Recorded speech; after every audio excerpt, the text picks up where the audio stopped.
Você está procurando um aplicativo de anotações que seja poderoso, gratuito, de código aberto e que funcione de maneira local? Então pode parar de procurar, porque no vídeo de hoje eu vou te mostrar o Obsidian.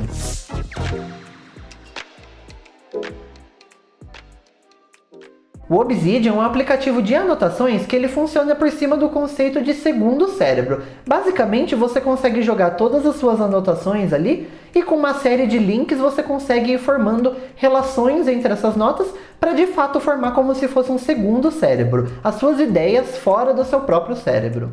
É claro que você não precisa usar o Obsidian exatamente desse jeito. Como ele é um software de código aberto e você ainda consegue instalar plugins, dá para fazer muito mais coisas com ele do que além disso. Mas é claro que o software é feito pensado nisso, então para essas funcionalidades ele vai funcionar muito bem.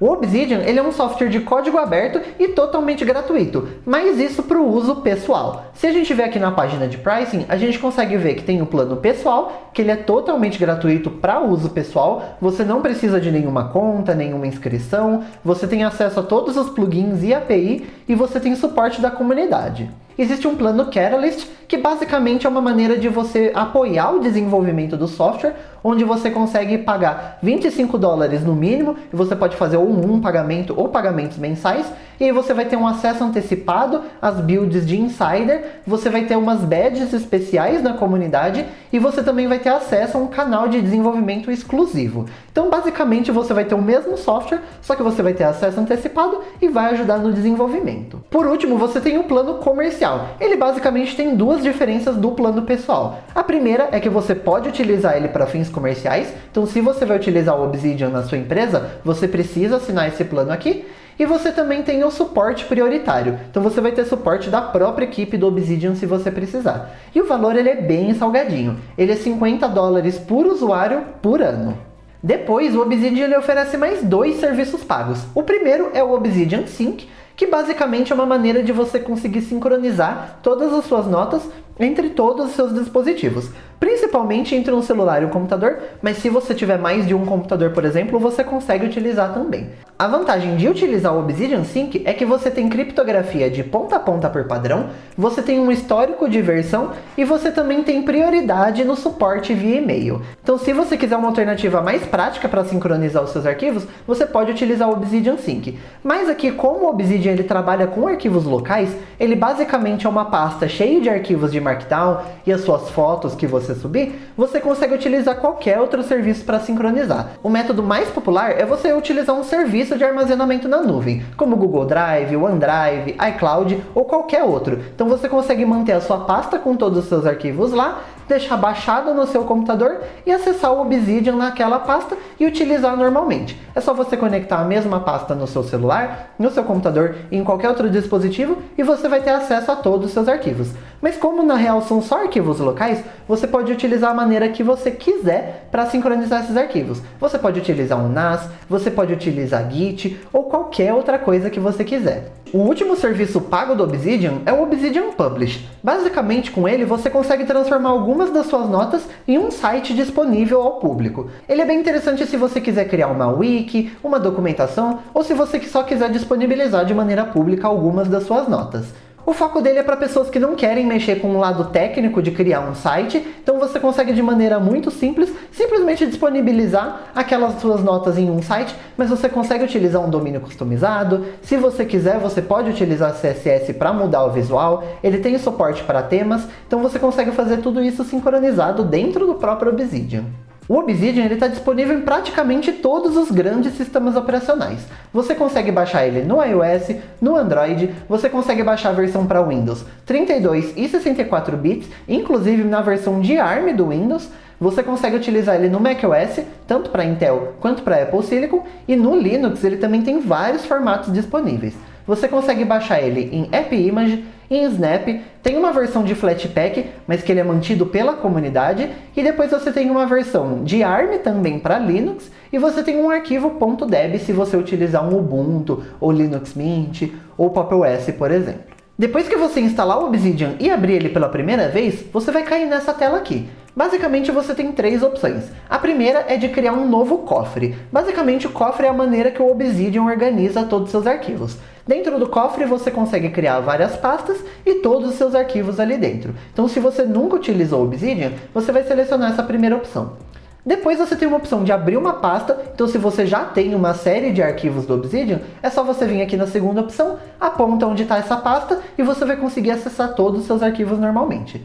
Se você assina o Obsidian Sync, você vai selecionar essa terceira opção aqui e fazer login com a sua conta. E depois aqui embaixo você consegue selecionar qual é o seu idioma. Então aqui a gente vai colocar o português do Brasil e pronto, o Obsidian ele já está em português. Aqui a gente vai criar um novo cofre, ele vai perguntar qual é o nome do meu cofre, eu vou colocar como GeoLinux. E depois ele vai perguntar aonde você quer salvar esse cofre. Então você pode selecionar qualquer pasta do seu computador. Então se você quiser que esteja dentro da pasta documentos, downloads, ou se você quiser sincronizar com um serviço na nuvem, é aqui que você vai apontar para uma pasta dentro do seu Google Drive, OneDrive ou qualquer outro serviço. Depois que você selecionar a sua pasta, é só clicar em criar. E aqui a gente já está dentro do Obsidian. Vamos dar uma olhadinha aqui por cima para a gente ter uma noção do que dá para fazer com o Obsidian. Primeiro, aqui em cima, você consegue criar uma nova nota. Cada nota é um arquivo Markdown, então você consegue selecionar qualquer nome aqui, como por exemplo, inscreva-se no canal.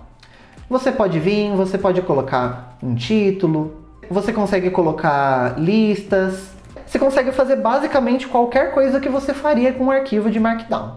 Inclusive, se a gente entrar lá na pasta que a gente apontou, a gente consegue ver aqui que tem uma pasta chamada GeoLinux, que é o nome do meu cofre, e aqui dentro tem um arquivo .markdown com o nome inscreva-se no canal. Então cada arquivo que você criar vai ter o nome daquela nota e aqui dentro vai ter todo o texto puro. Então inclusive se você não quiser depois mais usar o Obsidian, é só você usar qualquer outro aplicativo que reconheça arquivos Markdown que você vai ter acesso a todas as suas notas tranquilamente. Aqui dentro do Obsidian a gente também consegue criar pastas, então a gente pode colocar aqui uma pasta GeoLinux Labs, por exemplo. Aí a gente pode vir aqui, pegar um arquivo e simplesmente arrastar para dentro da pasta. Então você consegue ir criando toda uma organização aqui dentro do Obsidian, de acordo com o que você for fazer. Depois você tem a opção aqui de mudar a ordenação, então você consegue organizar esses arquivos por nome, por última edição ou por tempo de criação. E depois você tem essa opção aqui de recolher tudo. Então se você tiver várias pastas abertas, é só você vir aqui e clica que ele vai recolher todas essas pastas. Eu criei aqui uma segunda nota só pra gente dar uma olhada naquela funcionalidade de links. Basicamente é isso que faz o Obsidian ser tão poderoso. Você consegue dentro de qualquer arquivo fazer um link para qualquer outro arquivo independente da pasta que ele tiver. É só você abrir 2 colchetes aqui e você começa a escrever o nome desse arquivo. Como eu só tenho um deles, eu posso selecionar aqui o inscreva-se no canal. E pronto, ele já está apontando para aquele outro arquivo. A gente clicando aqui com o botão direito, eu consigo ir em abrir link e eu já sou jogado para outra página. Inclusive aqui dentro do Obsidian tem esse abrir visualização em gráfico. Se você abrir aqui, você consegue ver todas as páginas que estão linkadas entre si. Aqui no caso, como a gente só tem 2 arquivos, vai mostrar que um está apontando para o outro. Uma coisa que eu recomendo demais você fazer assim que você instalar o Obsidian é vir aqui nas configurações. A gente não vai conseguir passar por todos os itens, porque aqui tem muita coisa que dá para fazer, mas basicamente você consegue mudar todo o comportamento do Obsidian. Você consegue mudar onde ele vai abrir um arquivo por padrão, você consegue mudar todo o visual, você consegue mudar a fonte, você consegue instalar e desinstalar plugins, então dá para fazer muita coisa aqui com o Obsidian.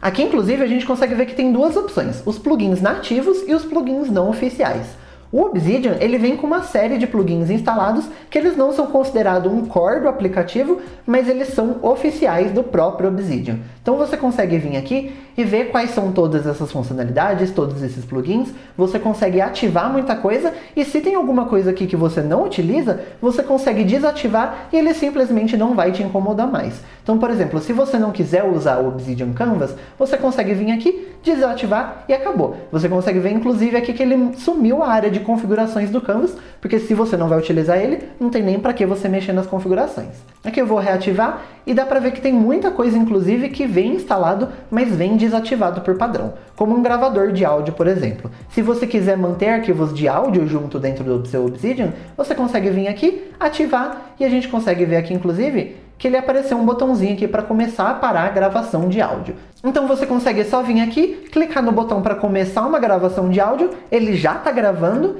e a partir do momento que você soltar, ele vai fazer essa gravação aqui para você. Uma coisa que eu preciso alertar é que tanto essas gravações de áudio, como qualquer imagem ou vídeo que você arrastar para dentro do Obsidian, ele vai criar esse arquivo dentro daquela pasta. Então se você está utilizando um Google Drive, por exemplo, fica atento no espaço livre, porque se você começar a arrastar muitas imagens ou vídeos, isso vai acabar comendo o seu espaço de armazenamento na nuvem. Aí talvez seja interessante ou você não arrastar essas imagens, ou você comprar mais espaço e aí tudo certo também. Voltando aqui na área de configurações, depois a gente tem essas opções de plugins não oficiais. Basicamente aqui ele fala, os plugins da comunidade, como qualquer outro software, podem potencialmente causar problemas de integridade dos dados de segurança. A segurança do plugin é importante para nós. Eis o que fazemos: revisão inicial de código, código aberto, auditoria de colegas e mecanismo de denúncia. Então aqui eles já deixam um alerta que eles não são responsáveis por esses plugins, então eles podem trazer algum tipo de problema, então fica muito atento na hora de baixar um plugin, não baixa um plugin pouco conhecido. Apesar deles fazerem todas essas questões aqui com os plugins, eles não dão 100% de garantia de que é confiável. Aí é por sua conta e risco. Mas se você quiser ativar mesmo assim, é só clicar nesse botão aqui de ligar os plugins da comunidade. Dessa maneira você vai conseguir instalar qualquer plugin e aqui você consegue estender muito mais ainda o poder do Obsidian. Você consegue vir aqui na opção de procurar e aqui a gente consegue ver que ele tem 979 plugins. Ele organiza aqui por ordem dos mais populares, então a gente consegue ver que o plugin mais popular foi baixado 822 mil vezes. Aqui a gente consegue ver que tem plugin para adicionar funcionalidade de Kanban, de calendário, você consegue fazer templates, você consegue colocar tarefas aqui dentro, dá para fazer muita coisa dentro do Obsidian utilizando os plugins. Espero que você tenha gostado desse vídeo. Se você ficou com alguma curiosidade de alguma coisa específica que dá para fazer dentro do Obsidian, é só deixar aqui nos comentários. Quem sabe a gente não faz mais algum vídeo mostrando isso, né? Eu te vejo na próxima e até mais!